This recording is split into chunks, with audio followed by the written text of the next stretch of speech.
And once again, it's the Horror Guys. Hi again. We're back. It's Kevin. And Brian. And Brian. We're going to talk about horror movies today.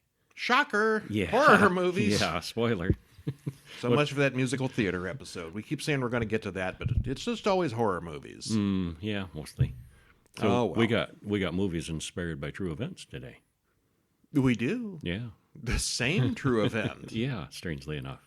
All right, this week we have Eat Brains Love. That's the true event one, right? No. No? No. Okay. Well, not yet. Yeah. Maybe someday. That's a pretty new movie from 2019. Uh-huh. Night's End from this year. Very new movie. Yeah. Clearly COVID-inspired. Yeah, I think so because of the way it was filmed. It's one of those films where everyone literally phones in their performance. I think they looked at, here's our limitations. What can we do with this? Let's write a script. And they did pretty good with it. Yeah, I thought so.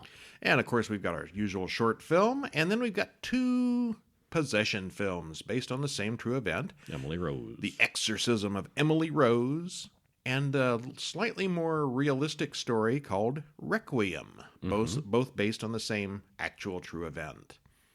And, of course, we'll talk about those. If you want to read the full reviews, go to horrorguys.com and check those out. They're on there right now.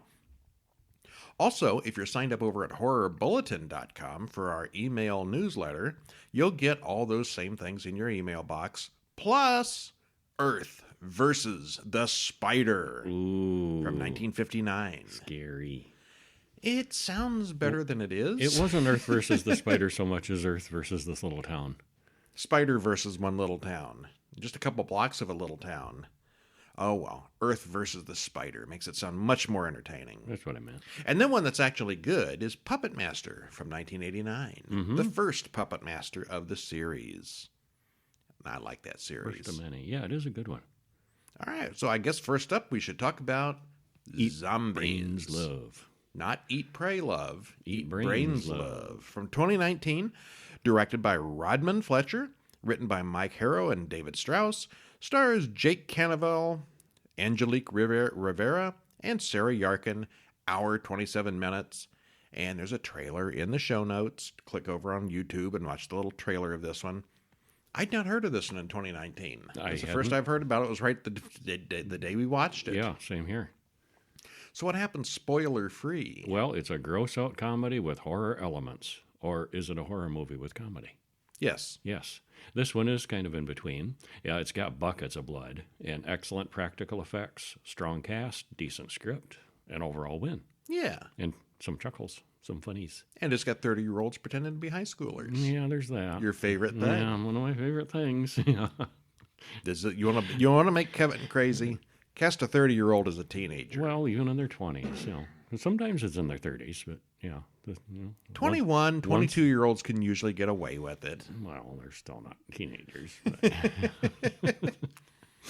We are told by our narrator that a zombie virus has spread around the country. A small covert force was deployed to contain it, and they were recruited due to their special skills. No one knows how the virus started, but it is sexually transmitted. What?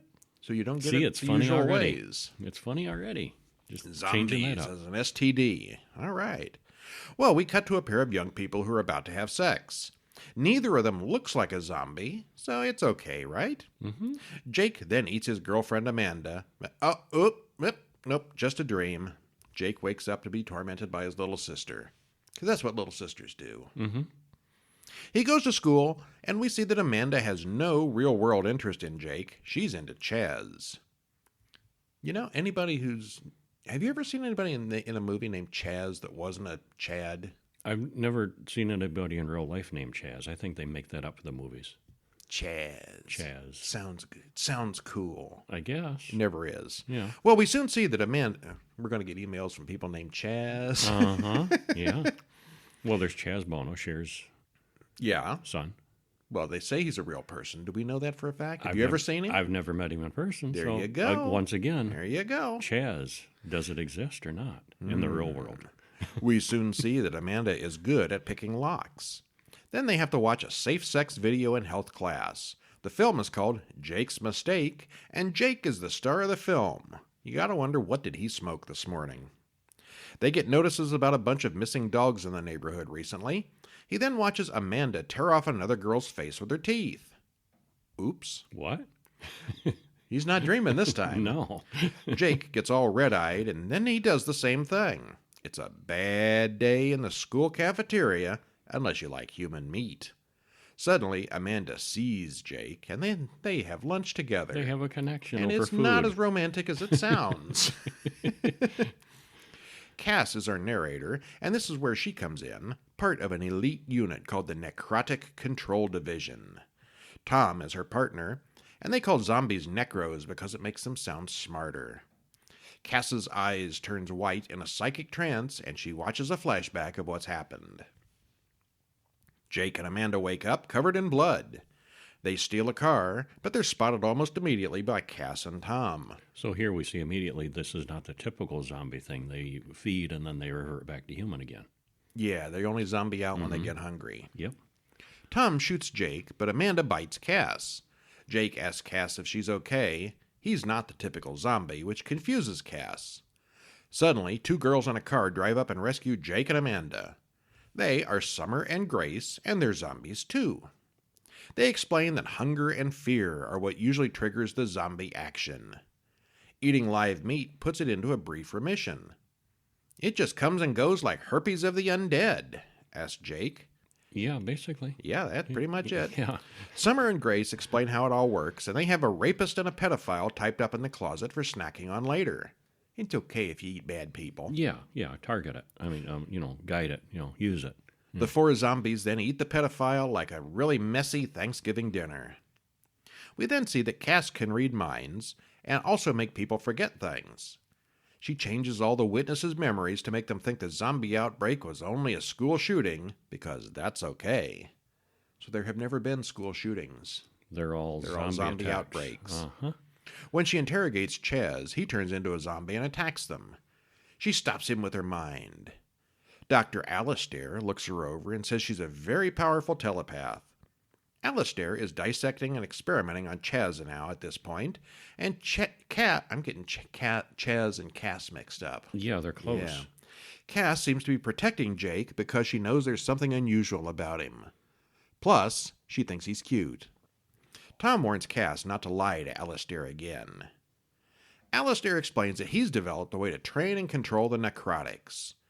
He shares DNA with Chaz now to allow him to control the zombie. He offers to do the same with Jake for Cass to use as she pleases. Wink, wink, nudge, nudge. Mm-hmm. He knows she's lying to him, and he forces her to divulge Jake's location. She does manage to warn Jake to leave psychically. Amanda wants to leave and find her brother, who claimed to know all about zombies in Iowa. He's one of those conspiracy people. And he's right this time. She thought he was crazy, but now she's a believer. The team goes to the house and kills Summer and captures Grace. Amanda and Jake are already gone by this point. Jake and Amanda have an ethical discussion about who they should be eating. They become zombie bounty hunters eating pedophiles, Nazis, and clowns. Only the worst of the worst. Meanwhile, Cass wonders if her crush on Jake's makes her a necrophiliac. Moral questions. Are you a necrophiliac if you're dead too? I don't know. Jake and Amanda try to have sex, but Cass mentally makes Jake puke all over Amanda. She doesn't want to see it. And it doesn't seem like the zombies are dead. They're just infected. Got a weird disease. Yeah, it's a disease. They soon make it to Amanda's brother's Kyle's house, and he knows a guy who claims to have found a cure in Iowa. Cass finally agrees to help Tom capture Jake, and Alistair and Jazz come along to assist. As Amanda and Jake finally get to have sex, Chaz bursts in on them. There's a big fight. Amanda kills Tom and is captured. Jake gets away. Chaz gets beat up. Alistair tries to mind control Cass, but Kyle stabs him in the foot. It's just all over the place with this one. It is, yeah. Cass and Jake run into each other in the woods and team up to save Amanda. The pair then have to break into the NCD base. Cass uses her abilities to fool the guards, and Jake wants to use one of Grace's finger bones to pick the lock, but Amanda talks him into just using a lockpick instead. They release the other zombies from their cages to battle the NCD guys, and Cass turns Chaz against Alistair. Jake, Amanda, and Cass make plans to continue to Iowa to look for the cure. On the way, they run into a whole zombie gang and end credits. There could be a sequel. There could be. Totally could. Well, there's a lot of really funny stuff here, but there's enough action and gore to make it more than just a dumb comedy. It was based on an actual novel, so I have no idea how that story goes. From what I've read of the reviews, it's pretty close. Okay. But there's certainly room here for a sequel. The production values are very high, the actors are good, the plot flows well, and the jokes are not too cringeworthy. I thought there were a lot of funnies. Yeah, overall, I thought it was pretty good. Me too. Yeah. Yep. Thumbs up. So if you like your zombie comedy, zom-coms, here you go. Uh-huh. All right. And one that's a little less funny. Much less funny. 2022's Night's End. And this is a Shudder original, so you can pick this up on Shudder. Directed by Jennifer Reeder. Written by Brett Nouveau. Stars Gino Walker, Kate Arrington, Michael Shannon, Isaac Dees, Thelonious Monk. What a name. Daniel Kyrie? Yeah, that how you pronounce that, you think? Works for me. Yeah. And Theo Germain. The runtime is 1 hour and 21 minutes, and there's a trailer on YouTube. Spoiler free. A guy all at home all alone with only online human connections. Was that a ghost in the background of that Zoom call? No, it's all in his head, right? This one's a good watch as things get worse and worse. Maybe it's all in his head. Maybe it's in his closet. We don't know. Well, yeah. All right, so what happens with the spoilers? All spoilery synopsis. And if you haven't, if this is one you want to see, you should. Yeah, it's one of those, is he crazy or is it real, demonic kind of things. And you find out at the end. If that sounds interesting to you, maybe turn us off, put us on pause. Yes. Go watch it and then come back. Yeah. Well, the camera moves through a house that's in process of being renovated. We hear someone counting down numbers as he tries to sleep. He's Ken Barber, a YouTuber with several different channels. He's trying to do this side hustle, trying to make some money, trying. Because you could never have just one YouTube channel. Yeah. He really seems to avoid sunlight, and he's taped paper all over the floor, all over the windows, doesn't go near the front door. Could be some issues going on here. And at this point, I'm already wondering, is he a vampire? Is he dead already? Mm-hmm. Is he a ghost? Is there a plague going outside? Yeah, why is he doing this? He's trapped in there by not his choice. Well, things unfold. His friend Terry gives him some advice on releasing videos. Terry points out that he thinks he saw a taxidermied bird fall off the wall behind Ken. Ken hadn't noticed. And Ken is into taxidermy, and he does dead birds as his hobby. His fridge is full of dead birds. Yeah. Well, Kelsey talks to him online. She thinks maybe Ken's new apartment is haunted. He should get it checked out. She says he's being holed up like that isn't healthy, and he needs to get out more. Also thinks he should get a real job. When Ken is done with the call, he does his research on the history of the apartment, and he finds something he doesn't like, but has to stop researching due to a nosebleed. Back in 1915, a woman fell out of the window. Her name was Roberta Wellwood.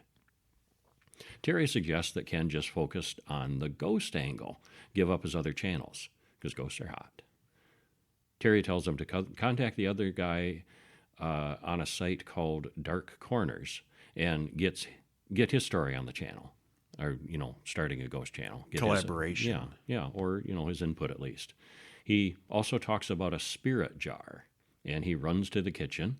When he returns, there are 2 dead birds laying on his keyboard. He didn't put them there. Maybe that ghost channel thing isn't a bad idea, and maybe he is just cracking up. He starts to have his own doubts. Well, we see there's more going on in Ken's apartment than he's aware of. We see stuff that he doesn't. And he makes a spirit jar, buys a book on ghosts, online of course. Ken reads the Latin from the book over the spirit jar, and then opens the jar and screams, and weirdness ensues. Terry explains that he saw the door shut, lights blink, and heard screaming, but Ken doesn't remember any of that. Later, Ken pukes up a long ribbon-like thing. And again, with Terry and all these friends of his, they're all just online. Zoom or Skype or something like that. No one else comes to the apartment. Right, yeah, which was an interesting way to film it. Mm-hmm. Yeah. Well, he tells Kelsey and her husband Isaac about the experience. they've already heard Terry's side of things, and they're both into ghost videos now, and they wanted to make more. And they're both a big fan of Dark Corners. We hear that Kelsey is also Ken's ex-wife, and Isaac's the new husband. Yeah. Well, Ken watches the Dark Corners channel, and he goes to talk to Colin Albertson, the guy who wrote the ghost book. Colin tells Ken to open the spirit jar. He explains that ghosts are like smoke. They have no physical power in the world of the living. Ken opens the jar, and sure enough, nothing happens. Well, Ken has another nosebleed, dreams of a man with an axe. The dead woman, Roberta, who was supposedly she was supposed to have attacked her father with an axe. And he starts hearing and seeing things regularly. So it's either getting worse or he's getting worse. Well, maybe he's going insane. He's not sure which it is. Either way, he's terrified. And his online friends start to worry about him. Are Terry and Kelsey conspiring against him? Now he starts to get a little paranoid.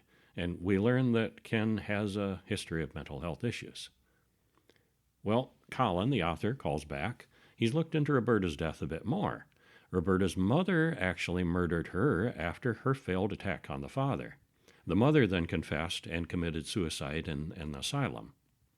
Colin says that by using the spirit jar, you may have inadvertently harvested her deranged soul. That don't sound good. That doesn't sound good, no. Well, Colin made a real spirit jar that may solve the issue.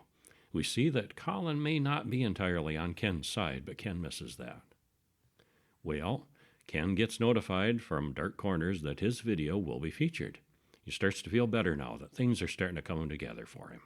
He's going to make some money and a little fame, and various experts chime in on Ken's videos as the YouTuber Dark Corners interviews them. They unveil the spirit jar that Colin sent right there on the live stream, and they hope to exorcise both of the Wellwood ghosts. So it's a live channel, and he's opening the jar. Never do these things live. Various artifacts, including Colin's thumb. What? He's very devoted to his work. Yep. And then there's Colin on screen showing his hand bandaged. Yes, we need a special ingredient for that. Well, Colin walks him through the instructions for the ritual, and they begin, all still live, all these channels now, and YouTube, and people watching the Dark Corners live, so everybody's tuned in watching. You ever notice in stories like this, no one ever has, flaky internet? No, the internet just never goes out at the wrong time. This was all amazing internet. The microphone doesn't forget to get turned on. And they all know how to work them, and no connection issues. Yeah. And that's how you know it's fiction. Yeah. So anyway, there's this ritual going on, a big live stream. The lights go out in Ken's apartment, and things go downhill fast. The lights go out, but the internet and the computers don't. Well, it's a demon thing. Okay. Colin only smiles at the developments. Everyone sees Roberta coming up behind Ken with an axe. Colin welcomes the demon he's just tricked Ken into summoning with glowing red eyes. That's Colin, who then burst into flame right in the middle of the live stream as he apparently busts the gate of hell wide open.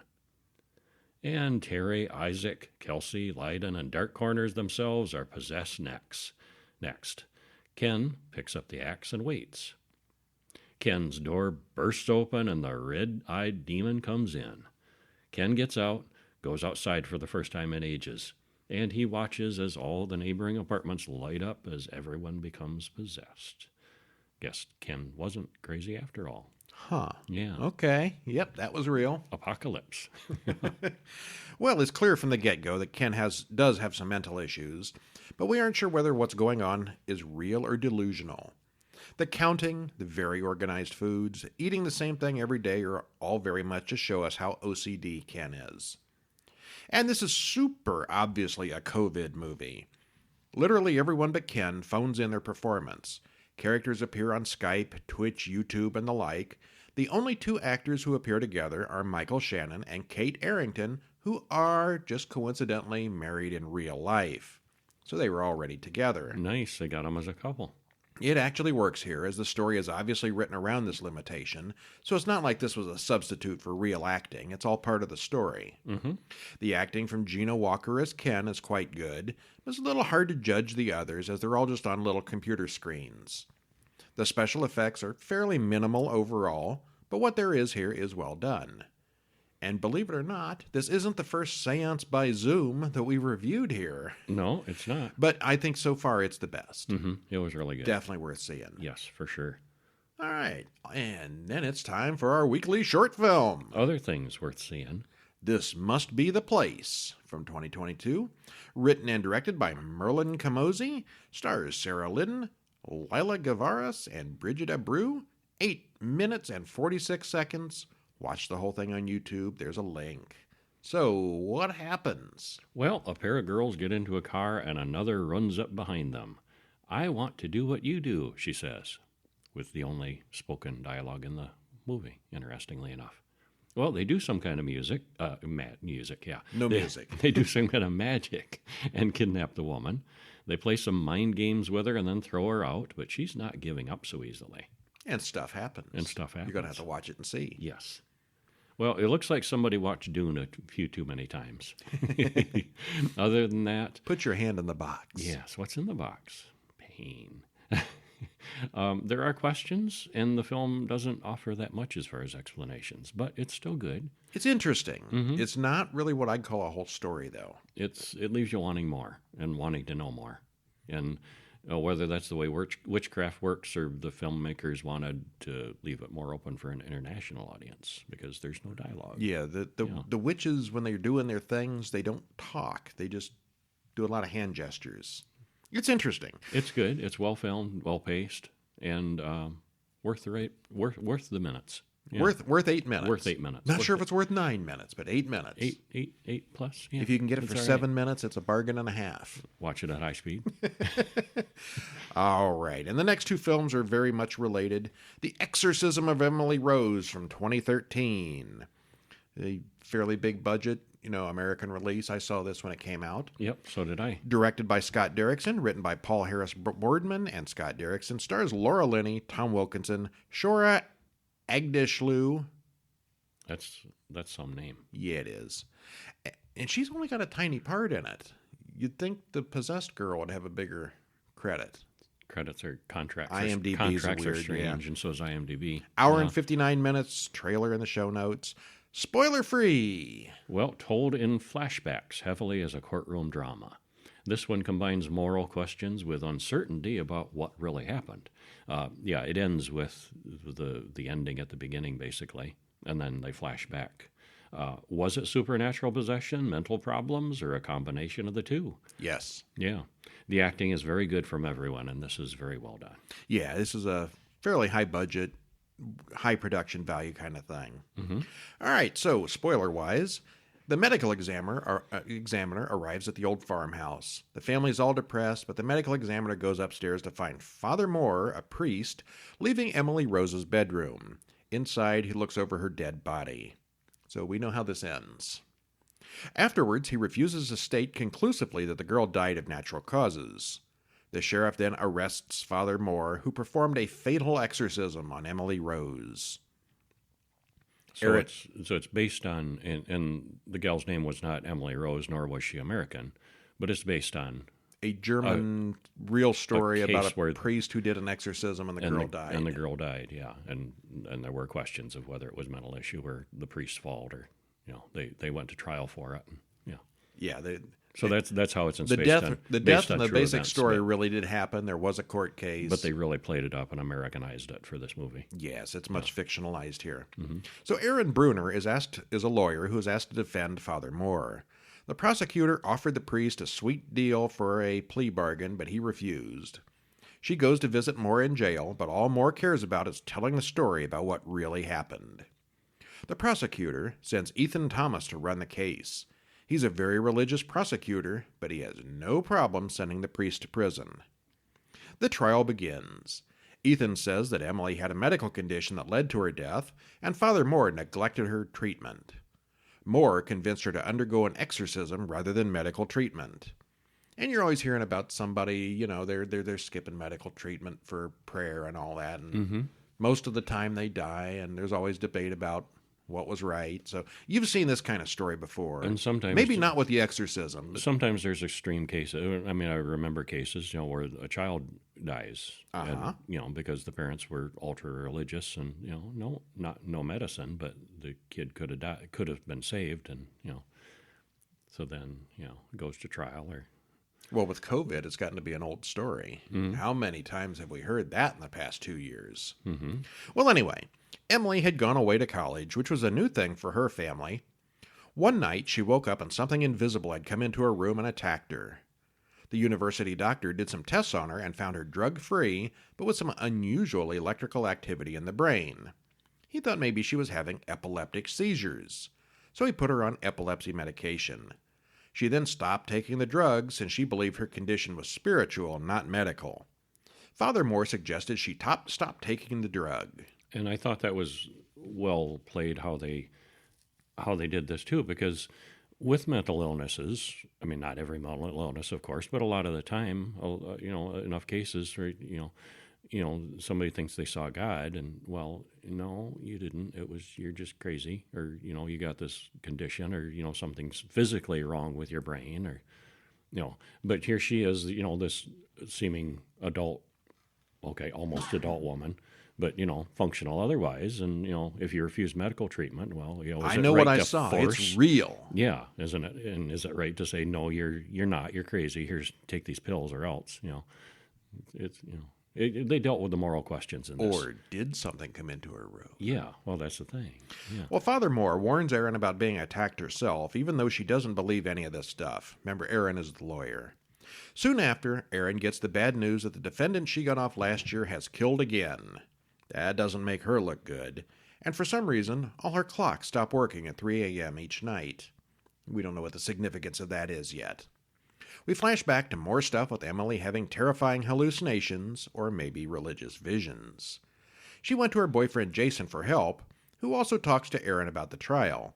The psychologist suggests that Emily may have also been psychotic on top of the epilepsy, and the prosecution rests. Now, this whole movie is told in the context of the court case, with flashbacks. Mm-hmm.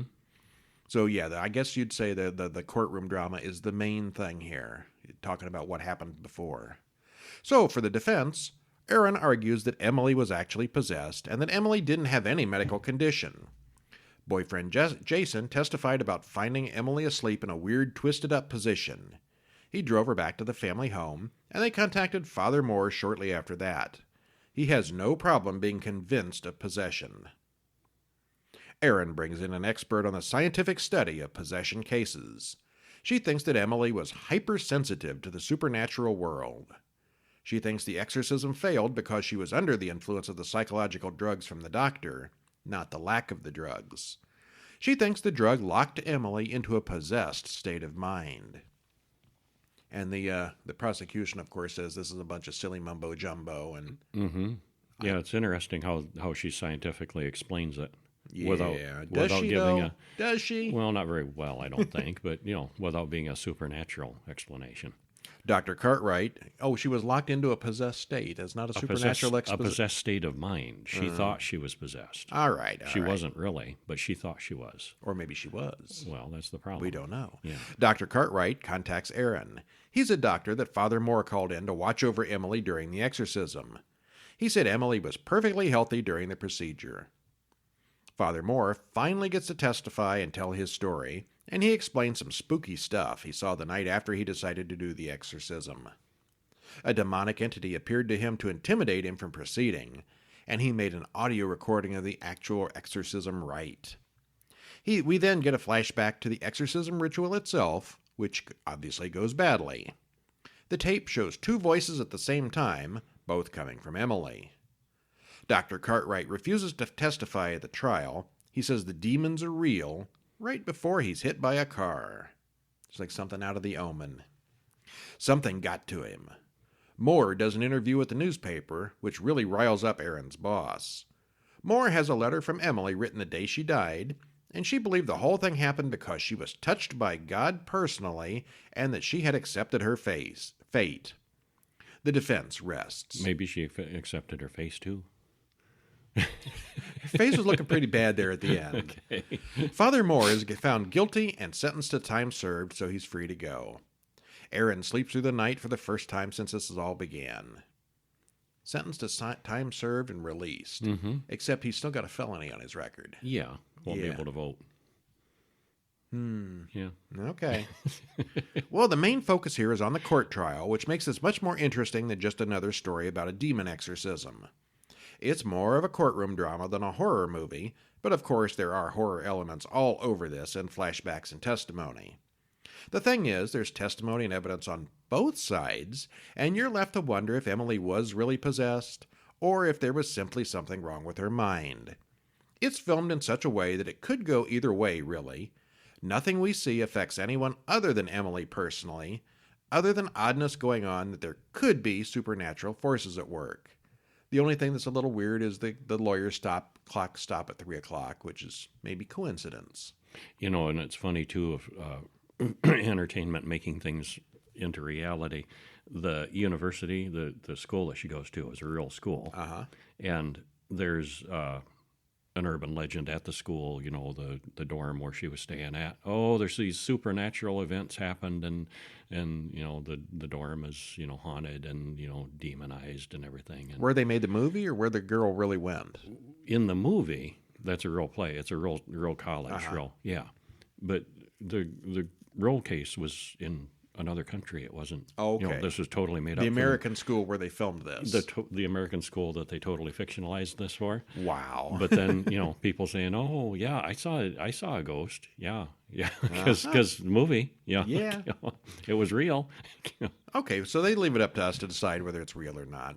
Okay, it's based on an actual true story of a similar case involving a German woman way back in the 1970s, and in that case there were 2 priests that were found guilty and sentenced to jail with a suspended sentence.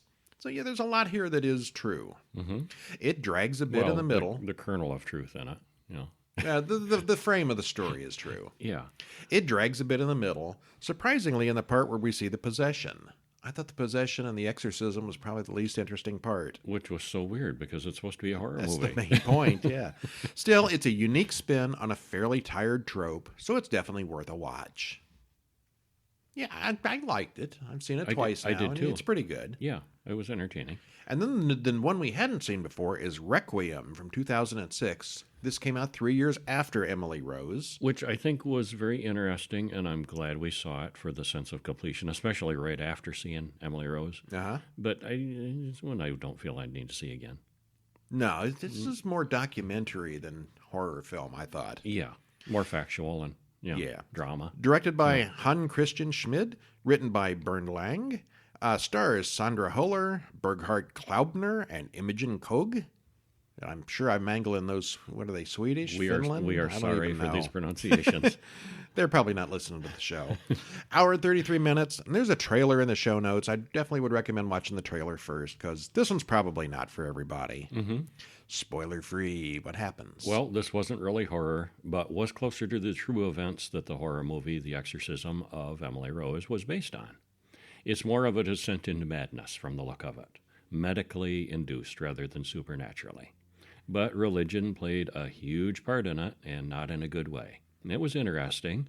Definitely worth a watch if you've seen the Emily Rose movie especially. Yeah. I looked to see if either of these were based on a book.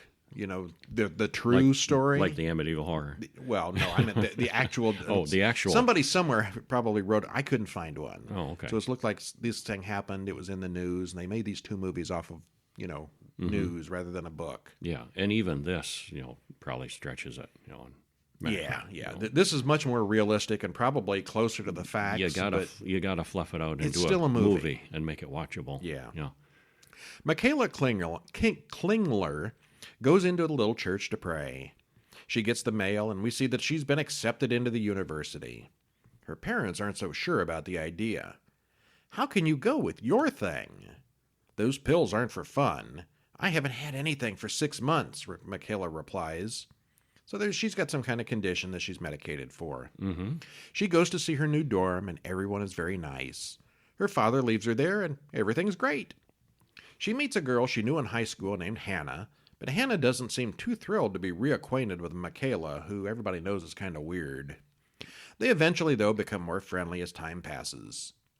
We see that the whole Klingler family is very religious. Ultra. Too much religion. You know, people that are very religious would disagree with that statement. Yeah, you I can't know. have Well, too much. Yeah, I know they would, but yeah, they're a bit over the top, especially the mom. Yeah, I think Yeah. so too. They go as a group on a pilgrimage to some old church. Marianne, Michaela's mother, really doesn't approve of the whole going off to university thing, even though Michaela is 21. We watch Michaela have an epileptic seizure on the floor. She says she heard voices this time. So yeah, she's had epilepsy for years. This is not a new thing. Mm-hmm. She goes back to school and goes to a party with Hannah, where she meets a boy, Stefan. Kissing and dancing ensues, and she goes back to her dorm after having a fun time. Nothing bad happens. The next morning, Hannah finds Michaela freaked out and hiding under a desk. Michaela tells her about her epilepsy, which has a sketchy kind of diagnosis. It's more of a diagnosis by elimination than anything else. So it may not be epilepsy. Yeah, it wasn't a case of, It's not clear cut. You've got epilepsy. It was like, well, you don't have this. So it must be epilepsy. Yeah. We'll treat you for epilepsy because that's all that's left. Hannah talks her into seeing a university doctor. And at this point, you start to wonder with the religious parents, what kind of doctor? Was there really a doctor? Yeah, was it a legit Where did this physician? diagnosis even come from? Yeah, we don't know. And that gets even sketchier later. Uh-huh. Michaela goes to see Gerhard, her old priest. She says something was keeping her from touching her rosary. Last night, faces called her a slut all night. She kept seeing the faces in her dreams.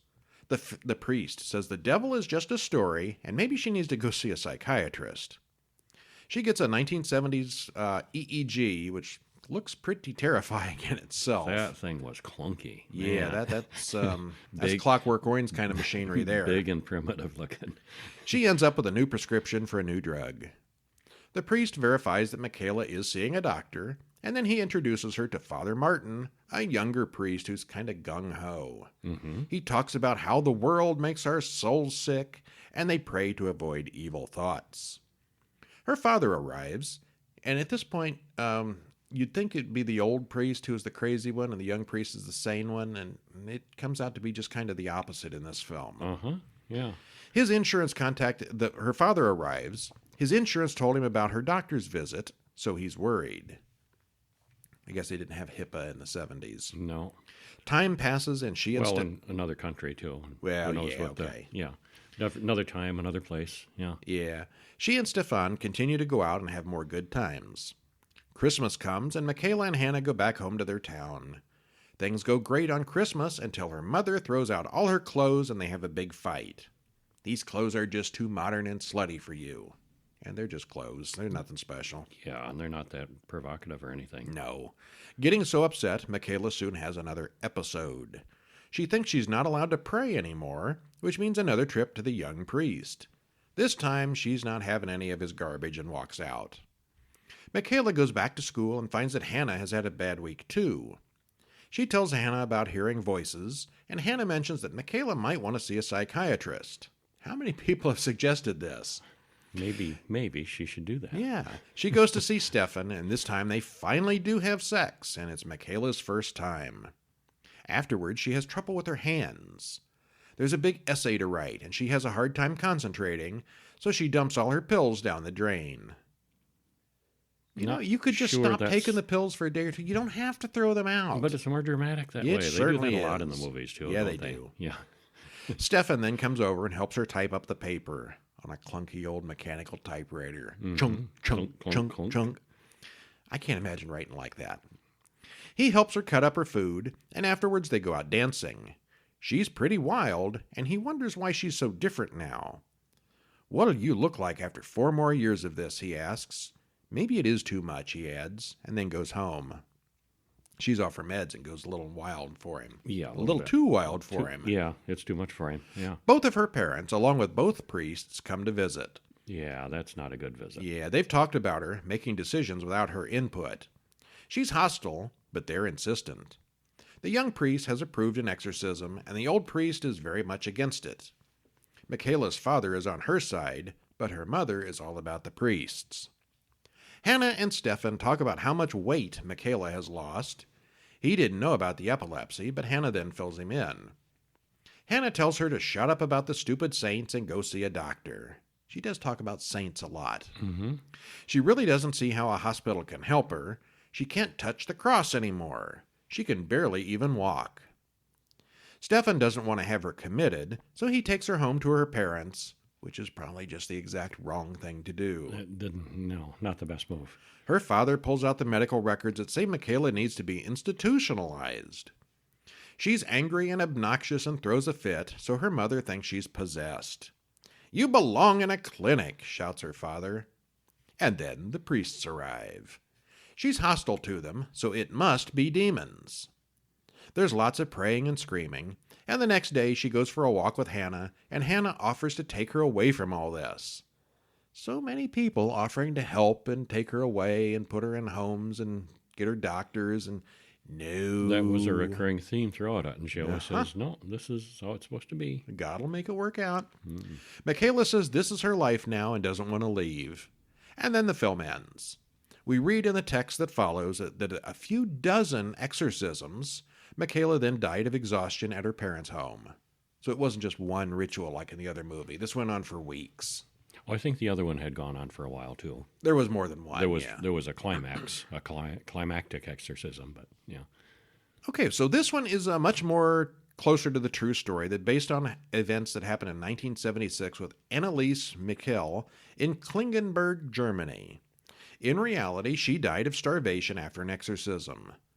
This particular film is more of a drama than a horror film. We never see any demons or monsters. I don't think there are any special effects. No, I don't think so. But it is based on the same true story.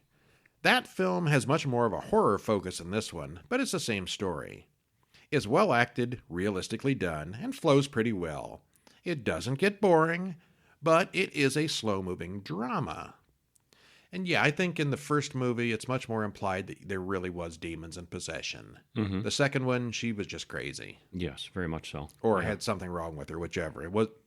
There were no demons. Not in the movie. Right. Yeah. The first hour is a pretty common story of someone from a small town going off to university, but in this case, she's hiding and apparently recovering from a fairly severe medical condition. Michaela's religious fanatic mother makes everything much more stressful for the rest of the family, which only makes Michaela more likely to have seizures. The bad behavior after that is probably just some kind of psychotic breakdown due to losing physical control of herself. And the next time that you hear someone say that religion is harmless, show them this film. It's not always. It's not always. All right, and that is our show for this week. Stop in at HorrorGuys.com, read the reviews, go to HorrorBulletin.com and sign up for the newsletter. Better yet, go to HorrorGuys.com/books. Buy them all. Buy them all, yeah. Buy them all twice. Buy them in paperback. Buy them in ebook. Buy them in hardcover. Give them to all your friends and buy them again. Give them away. We're not needy, we're greedy. And we'll be back, of course, next week with 4 more horror films and a short for you.